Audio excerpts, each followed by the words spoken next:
All right. Good morning, everybody. Just let me know if you can hear me okay.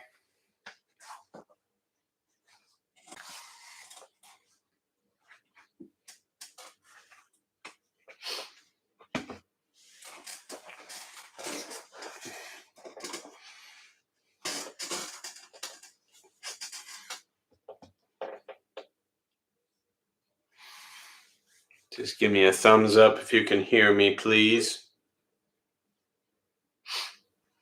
All right. Thank you, Carla. Okay, we'll go ahead and get started here.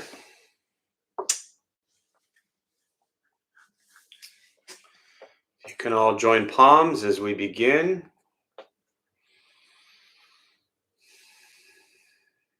I take refuge in the Buddha. I take refuge in the Dharma. I take refuge in the Sangha. And keeping the palms joined.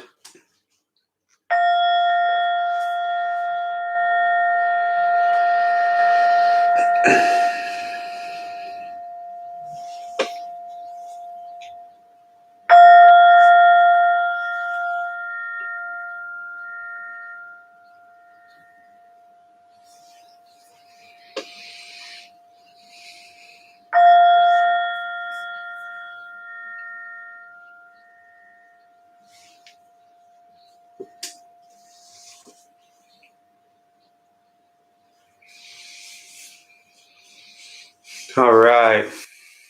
Good morning, everybody. Hope everyone's doing well today. Just want to get us started here with a little question. I always like to start with the question just to give you all some time to communicate, and also a chance for those who will be joining us for meditation to jump on. The question I have for you today is let's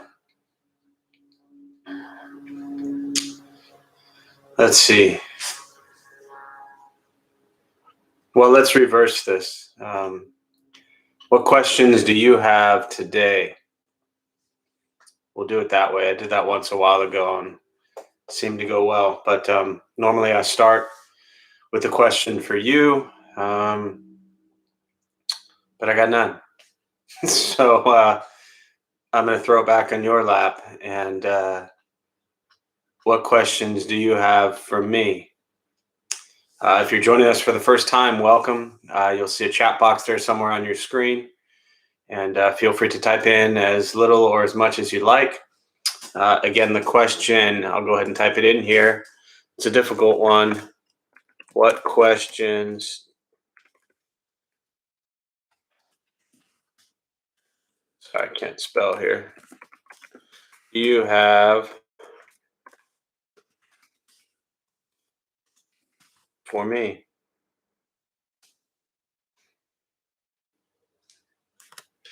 There's your question. What questions do you have for me? It's I think of it as a similar question to what I often, when we gather in person, very often I would ask, why are you here? And it's an opportunity for people to reflect on, whether they share out loud or just to ponder themselves as to why they are here. What makes you show up? What leads you on a Saturday morning to say, you know what, I'm going to go sit, I'm going to get quiet for a little while, and I'm just going to listen. There's a motivation, there's an intention behind all of that drives us. And very often we don't stop and reflect on what that is. But in most cases, whatever that is that led you to show up on a Saturday morning, that's the often that kind of spark or that awareness that you need to come back to frequently. What I see a lot with people over the years is people kind of falling in and out of practice. They'll meditate for a while, and then they'll stop. They'll look at Buddhist teaching for a while, they'll stop. They'll show up to Sangha, to community, to sit together and help out, and then they'll stop. And so I see a lot of starting and stopping in people. And I get it. That's how I was initially as well. But I think it's really important to understand that this is a daily practice. It's not something that works that well if you start and stop. It's meant to be just kind of slowly rolled into your daily life, and really to where it becomes your daily life. So, like anything, the more we work at it, the more we see benefit from it. The more we put into it, the more we tend to get out of it. This is very much the same way, that the greater level of discipline that we have with our practice and our commitment to sitting and doing a meditation practice, that routine, that commitment, that daily practice really then begins to play out in ways in your life. And as I often say, you don't necessarily become a better meditator or like a better Buddhist. It's just about learning to be a kinder, gentler person in everything you do. So it's funny, I had this thought this morning, and often people view me as the person I am now and the good things that I do. And, when I share stories about things I used to do or how I used to be, that, they're almost shocked and they can't believe it. And for me, this practice is not so much about the good that I do now, but recognizing that I went from being one way in life to another way. I think that's really the important part of this path and this practice, that anybody can change their mindset, their views, their outlook, their behavior. So all these habitual patterns and behaviors that you have that cause you challenges and struggles, if you commit to this practice, you can change those. So, all right. So with that, we'll go ahead and I see questions coming in, which is great. I'll just leave them there, and maybe I'll use them after when we finish the meditation practice. So with that, we'll go ahead and sit. There's a couple things I'll tell you before we begin, especially if you're new. Nothing's going to happen to you. You're not going to float away. You won't have any mystical, magical experiences. The mind that races all day long is not going to shut off. Don't judge your practice. Don't ask yourself, is it working? Is it not working? Am I doing it right or wrong? We're just going to sit. We're going to breathe. You'll hear sounds inside the room, sounds outside. This is life. Life is filled with chaos. And the practice of meditation is learning to get quiet and still within all. Just want to be comfortable. If you're sitting on a cushion, it helps slide into the front third. Pushing the stomach forward allows the back to straighten. Shoulders are relaxed. Hands can be on the knees or in the lap, whatever's comfortable. I'll suggest closing the eyes if comfortable. Mouth will be open or closed, whatever's comfortable for you. I'll guide us as we begin, and we will settle into a little bit of silence.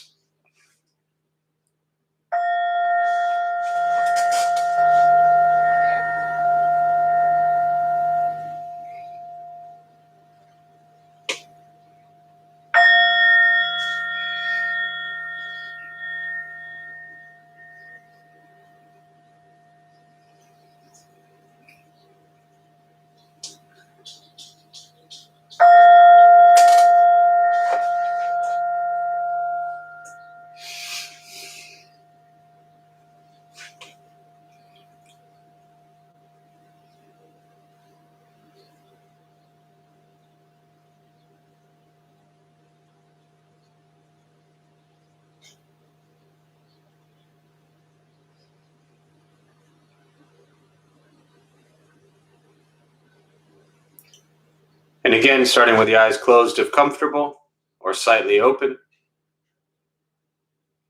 mouth open or closed. We'll start with taking 3 deep breaths, slowly.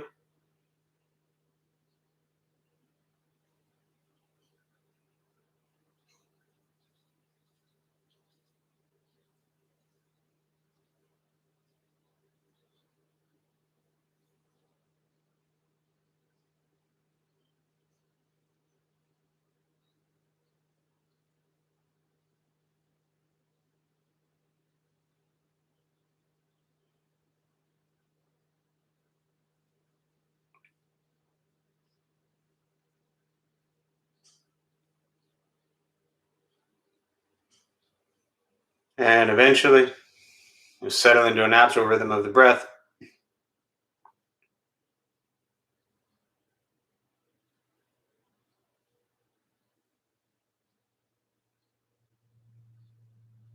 Noticing the mind as it wanders, jumping from thought to thought. We'll start with gently guiding the attention, focus, to the stomach or the chest.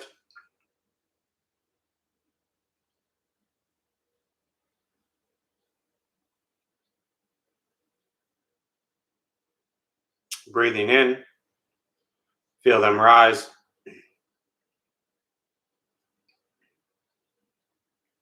Breathing out, they fall.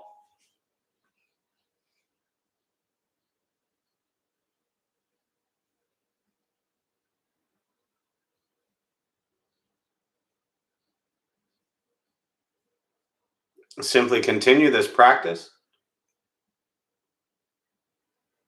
observing sensation of breath.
And as the mind wanders, lost in thought, recognize it,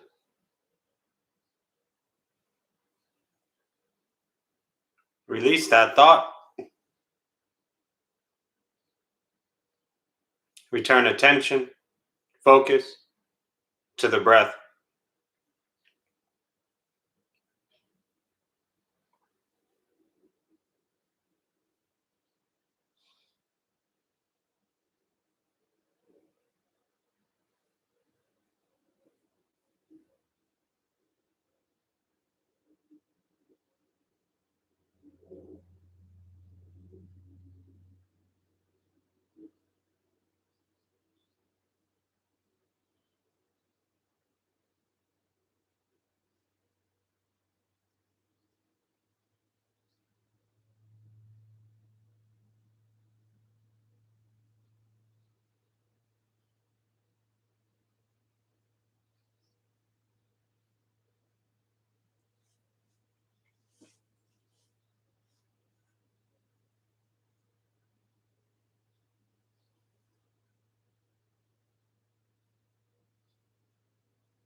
Where's your mind?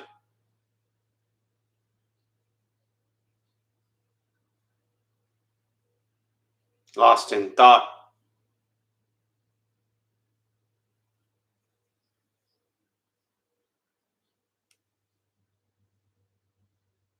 Return to breath.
Letting go of expectations. Letting go of judgments from the practice. Just sitting. Breathing.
Breathing in.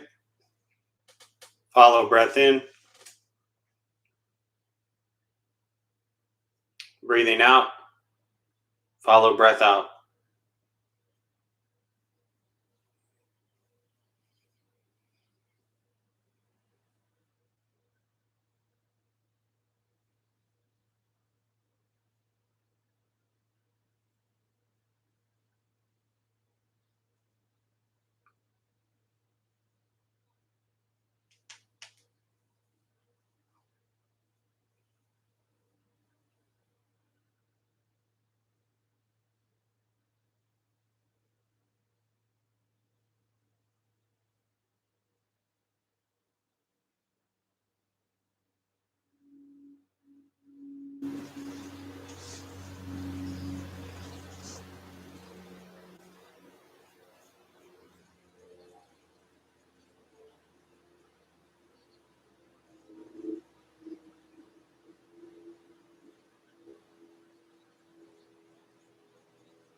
Keeping the mind alert, aware of each sound,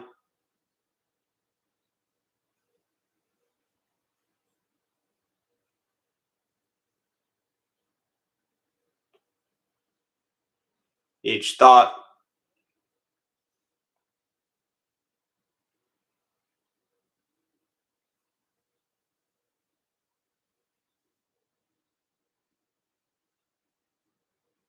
each physical sensation,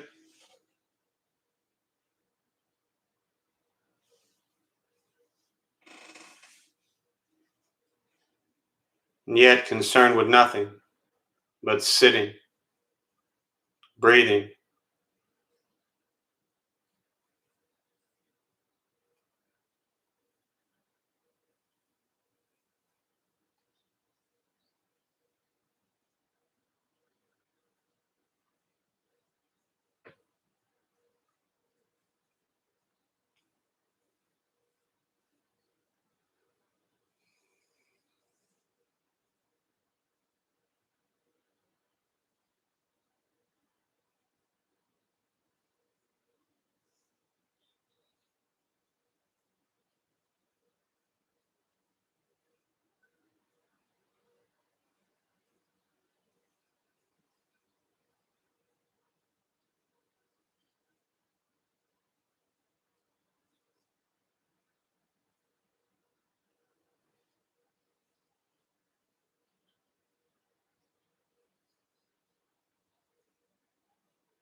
And with the body still, rested, and the speech quiet, aware of all sounds, and the mind learning to settle, know what it's like to just sit and breathe, knowing with each breath there's nothing else to do, nowhere else to go, no one else to be.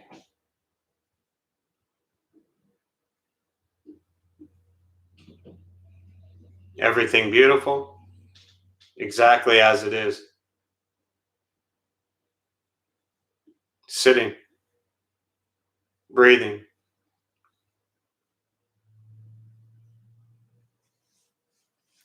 And once again, taking 3 deep breaths, slowly.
And as you slowly open the eyes,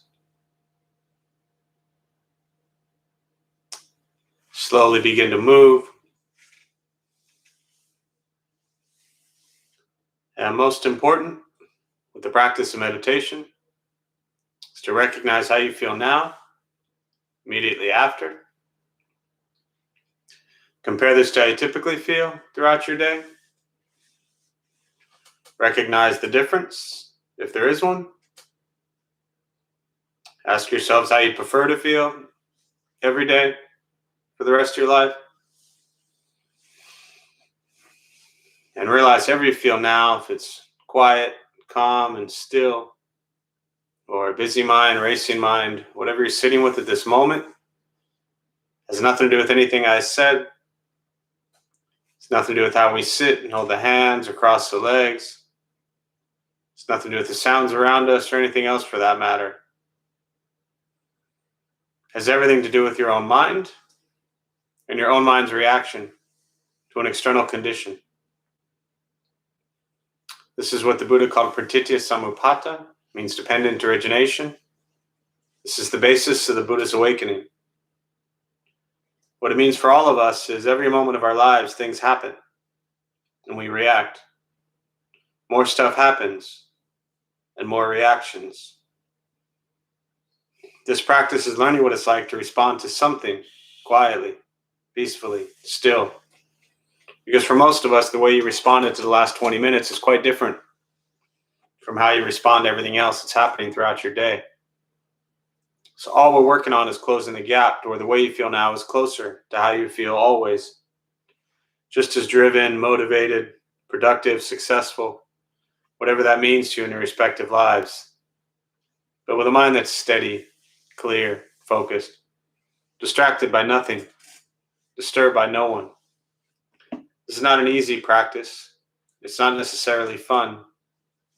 It's not an escape, as often people think it is. Meditation is direct perception into the present moment and learning to be with things as they are. Meditation is free. Buddhist practice is free.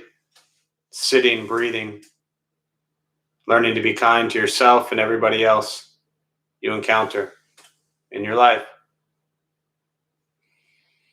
We tend to make these stories in our heads that are so much larger than what's actually happening in this moment. And then we respond to that story. This is dependent origination. Everything is conditioned upon something else. So things happen and we react. More things happen, more reactions. That's what I always say. Now, the greater the story in our head we tell ourselves, the greater our reaction is going to be. So in this moment, we're just sitting and breathing. But there's so many stories you could tell yourself. Well, I don't like where I'm sitting. I don't like that there's a pandemic. I don't like that the temple's been closed for a year. I want to be there. There's all these stories that we could tell ourselves to change this moment. I like to look at this moment as, wow, what an incredible opportunity I have to sit here on a Saturday morning, have the ability to speak and breathe and eat, have the ability to turn on this computer and to click on our temple account and open up the YouTube and hit go live and see a bunch of people there. Like, how amazing is that? This is not about comparing this versus that. This is about appreciating what this is. For me, that's what this practice is about. Learning to be with things as they are and not let the stories in our heads become so much greater than what's actually happening. All right, so with that, I'll pause. I always prefer to open up to questions, meditation, Buddhist practice, anything that's on your mind. We started out today with me asking for some questions, so I'll start responding to those right now. And then as we continue, if you have questions that pop up, meditation, Buddhist practice, anything I've said, feel free to just type it there. Again, if you're new, welcome. There's a chat box somewhere on your screen, so feel free to just type in any thoughts you have. Marley, do you have any suggestions on dealing with physical pain? Yeah, this question comes up a lot where,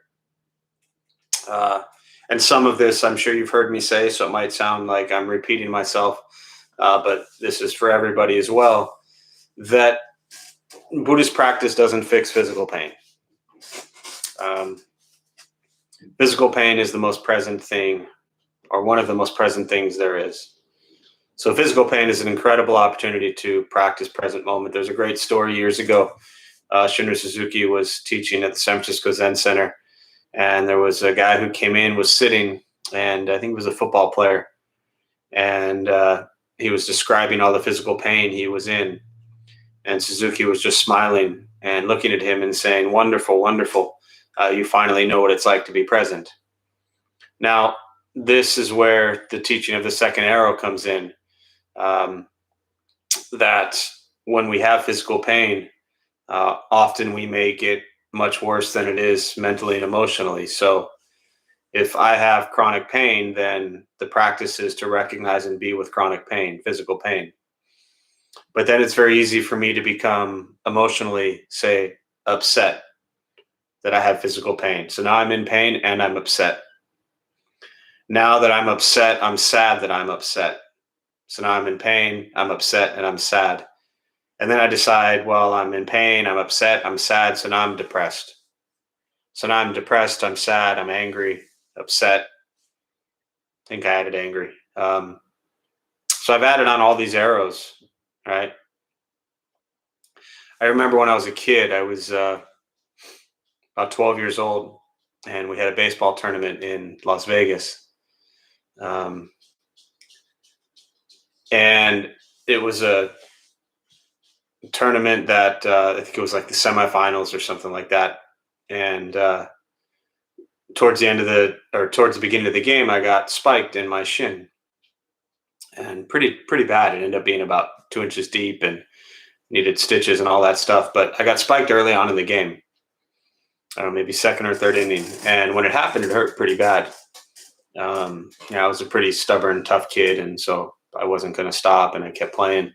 And throughout the game, it was one of those back and forth games. And what was fascinating, I always look back on this and remember it, especially when questions like this come up, that when we were winning, I didn't feel the pain.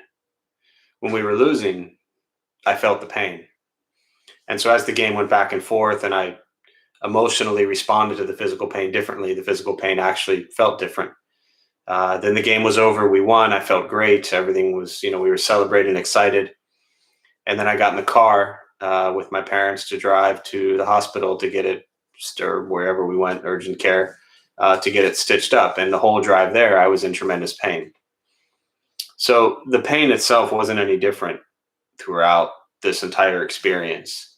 What made it different was my mental, emotional approach to the physical pain. So again, just to clarify for those who might be new to Buddhism, Buddhism doesn't fix things. It just helps us look at something very honestly. And for a lot of people I know who in this Sangha, in this community, and others that have chronic pain, I tell them the same thing, like that's what you have. And we can either embrace it and learn to mentally and emotionally be at peace with it, or we can resist it and fight it, which is just going to add tremendous dukkha, suffering, discomfort on top of the physical pain. So physical pain sucks. And when we get it, the challenge is how well do we emotionally respond to it. So hope that's helpful, Marley. I know not easy. I wish it was here. Turn to page 17 and all your physical pain will go away. But as you know, it's not that simple. All right, Molly, anniversary of COVID lockdown is coming up, and I've been feeling a general sense of anxiety, depression that I'm thinking is related to that. Any words of wisdom? Yeah. It's actually similar to what I was talking about earlier. For us, was today the 13th, I think, Saturday the 13th, is that right? So yesterday was, 13th. So yesterday was 1 year since Maggie and I put the sign up on the temple doors that said, we're closed. And I shared that I remember, us saying like, okay, well, let's close for 2 weeks and we'll see how this goes. Well, here we are a year later, it's still closed. So there are a couple of different options and approaches that one can take toward the situation, which is really the same thing as your question, which is I can start picking apart this entire year and saying, well, we've been closed. And so we couldn't do this and we couldn't do that. And we lost this and we lost that. And this person isn't here and that person isn't here. And we couldn't host this. I could start running through all the lists of things that we couldn't do or didn't get to do or lost or struggled with because we've been closed. Or I can look at all the incredible things we have gained and all the experiences and opportunities we've gained since we've been closed. We have drastically expanded our online presence. There are people literally all over the globe that now join us and know of and are part of the Dharma Bum Temple community because we've been closed. There are people who are finally celebrating and saying, yes, I can just stay on my couch. I don't have to go anywhere, and I can sit and I can join and meditate and hear the teachings. So it's really just the mindset. What I was talking about earlier and why I said this is similar is that, again, it's that story. If you start telling yourself, oh no, we've been locked down for a year and we make it such a big deal, then yeah, you're going to be anxious and depressed and miserable. But if you start saying today is Saturday and here I am, then there's no story. Because ultimately, for me, the practice, while I gave you one option, which is to see all the positives, all the silver linings, all the things that come out of every, what we call bad situation, ultimately, that's also not the practice. But that I find is a very middle ground positive step for people who are often very negative towards things.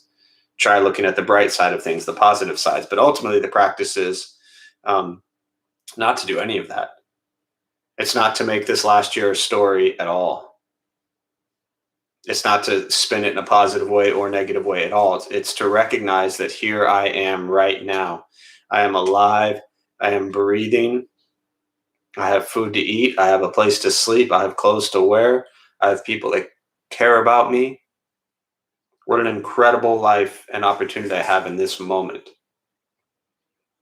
A year ago, 5 years ago, 10 years ago, the world was a mess. There was trauma and horrific things happening in the world, just like there are today.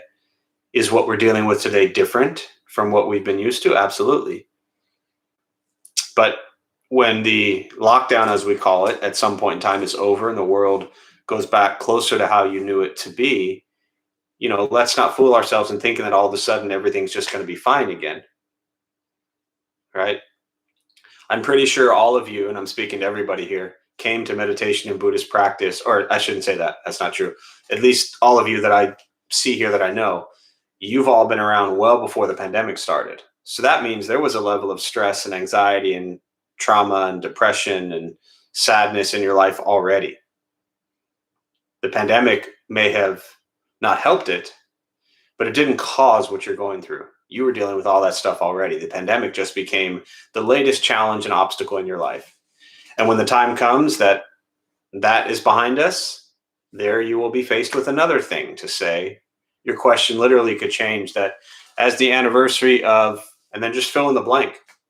You could just put a little blank line there. Anniversary of blank is coming up, and I've been feeling a general sense of anxiety, depression that I'm thinking is related to that. Any words of wisdom? Well, the best thoughts I have for you is that line is blank and you can put anything in there you want. And you may still feel a sense of tremendous anxiety and depression. So I'm just not a fan of, pointing fingers to these certain events and using those as the reasons we feel a certain way. We are the reasons we feel a certain way and our response to it. So again, why I kind of started with trying to look at things in a positive light. So I hope that's helpful. Molly, another Molly. How do you personally cultivate deep listening? It's interesting for me, since it's a personal question. I often say, and those who've known me since I was a young kid and teenager, I've always listened to people's stuff, problems, drama, madness, craziness, whatever you want to call it. It's just part of who I've always been. I mean, as a kid, I would sit on the phone for hours listening to all my friends' problems. And sometimes you have things to say, and sometimes you just listen. There's not often advice or guidance or words that you can share with people that are relevant or necessary. And very often, words really just make things worse. And that's where that deep listening comes into play. So, for me, I don't know that I have a very good answer as to how I cultivate deep listening, because it's something I've always done. Which is interesting to me because I'm also someone who talks a lot. I've always talked a lot. I've actually had to work on trying to talk less versus how to listen more. So I've just always had a really good sense of listening and a really good sense of speaking. And I try to actually reel in the amount I speak and maybe listen more. But cultivating deep listening's always been there. But if I had to maybe share some words on it, I think I do tie it into the speaking part, that when you recognize, it's a good practice when you're having conversation with somebody, to try not to formulate things in your head that you want to respond with and speak while they're talking. Just try to be quiet in your mind as much as possible when they're speaking. Almost like it's a meditative practice, that you're just breathing in, breathing out, and you're focusing on their words, and you're just listening to them.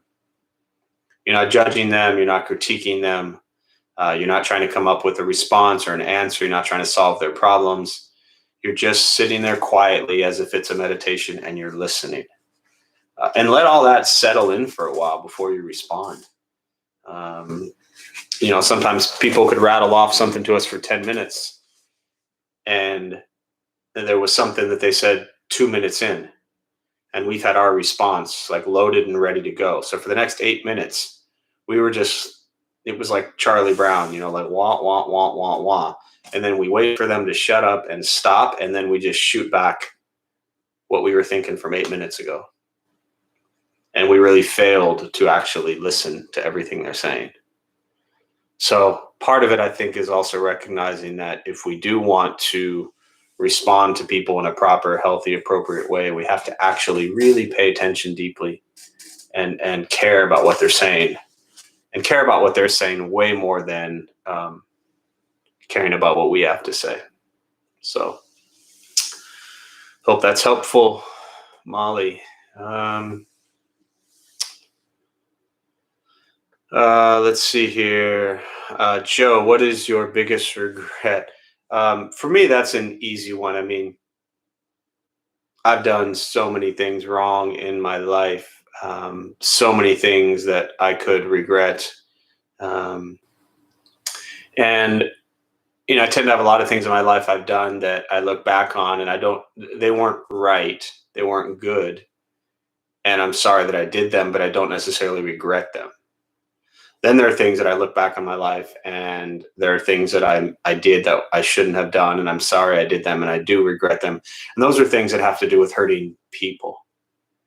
So for me, that's very easy. I can point to certain, a handful or so examples or specific situations where I have the actions that I took deeply hurt others. And those are the regrets that I have. Obviously being sorry that I did them, obviously doing them out of greed, anger, ignorance, obviously doing them from a very selfish, just foolish place. And all of that stuff I've learned to come to peace with, because I didn't have a choice. I couldn't just keep destroying myself. But there always will be a deep regret for things I've done that hurt others deeply. So Hopefully that answers your question. And when you've done as many things wrong as I have in my life, and I'm not looking for like pats on the back. Believe me, I've dealt with this stuff my whole life. So I'm well aware of all the things I've done wrong, all the things I've hurt and destroyed and ruined, all the people that I've done that to. I'm very well aware, and I've learned to be at peace with it, like I said earlier, because I've had to be. Otherwise, it would continue to destroy me and continue to cultivate anger, and I can't do that.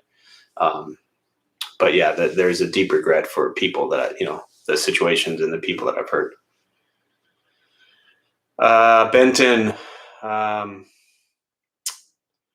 do you practice being kind and helpful to folks who are anxious and so stressed without losing your steadiness? Yeah, it's a challenging one, a difficult one.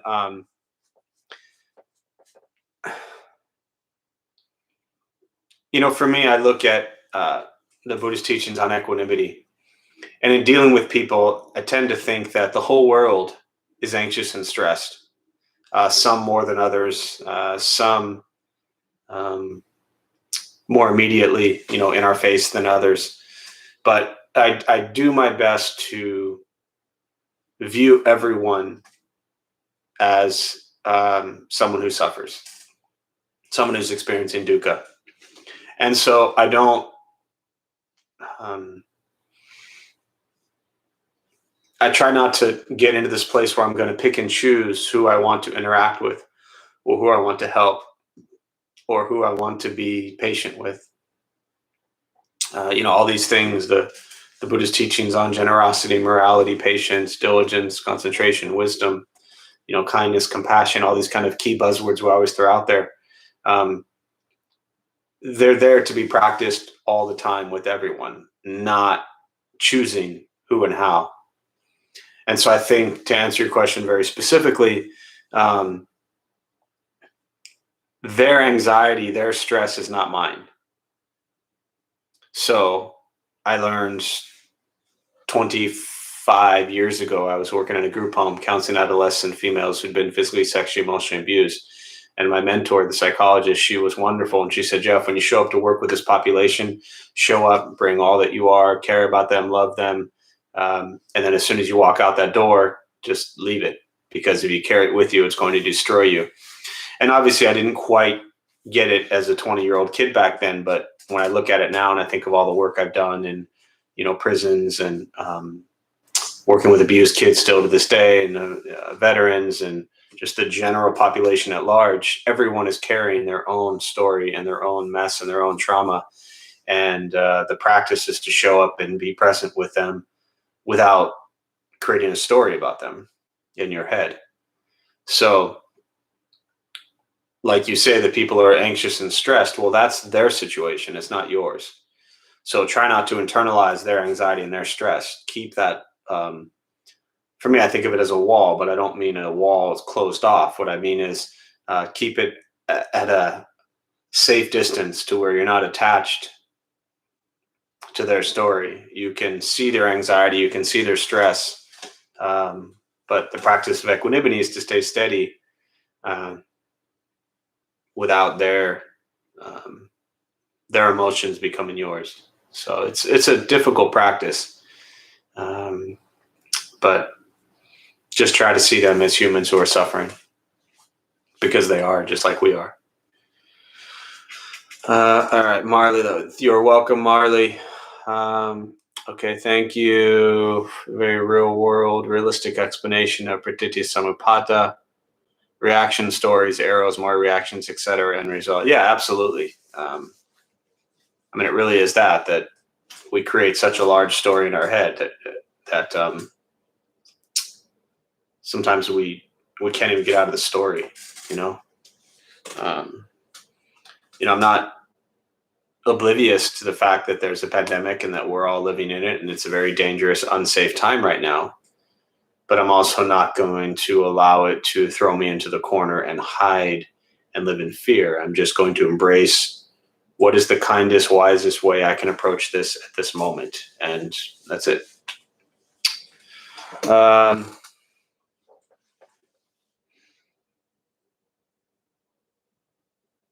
Joe, I feel the same way. Let's see. Marley, would you please answer Samir's question above? Oh, did I miss Samir's question?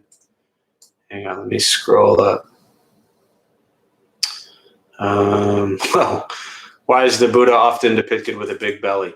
Yeah, so that's an easy one. I hate to shatter all of your beliefs, so cover your ears. This is kind of like finding out Santa Claus isn't real. And if you're on this call and you didn't know Santa Claus wasn't real, I'm sorry I ruined it for you. So that guy with the big belly is not the Buddha. His name was Hotai. He was a monk about 1,000 years ago in China. Hotai his name means bag carrier. And he was always jolly, always laughing, always happy, very prosperous, and carried a big bag filled with gifts for everybody. Sound familiar? So somehow, culturally, in the West, especially, that image of the Buddha, of what we call the happy Buddha, became very popular. And so they show him with the big belly and often carrying the bag or standing on piles of money. And our culture rubs him for good luck, and you see him at casinos, and he represents prosperity. It's all just a representation of this monk Hotai, who again was not the Buddha.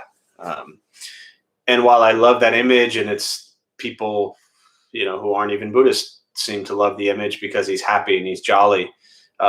It's also, I think, part of the reason that Western people look at Buddhism and think that there's some like big belly God floating in the sky,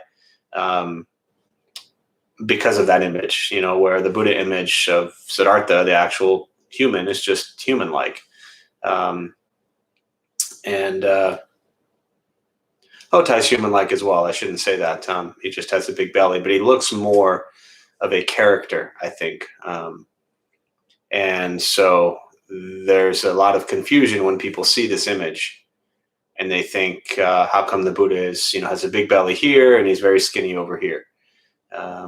So that emaciated Buddha, the one we've always had at temple, that is actually the Buddha himself as well, during a time where he starved himself and lived on 1 grain of rice a day. Hotai, Hotei, means bag carrier. Happy Buddha, prosperity Buddha, good luck Buddha. You'll see so many different names for him. So hopefully that's helpful. All right. I think we'll close on that, because I've definitely done enough talking, and you've all been doing a lot of deep listening. I appreciate it. So let's join palms. May the benefit of this practice be shared with all beings in all directions. May all be at peace. May all be free from suffering. May any merit gained from this practice be transferred to those who need it most.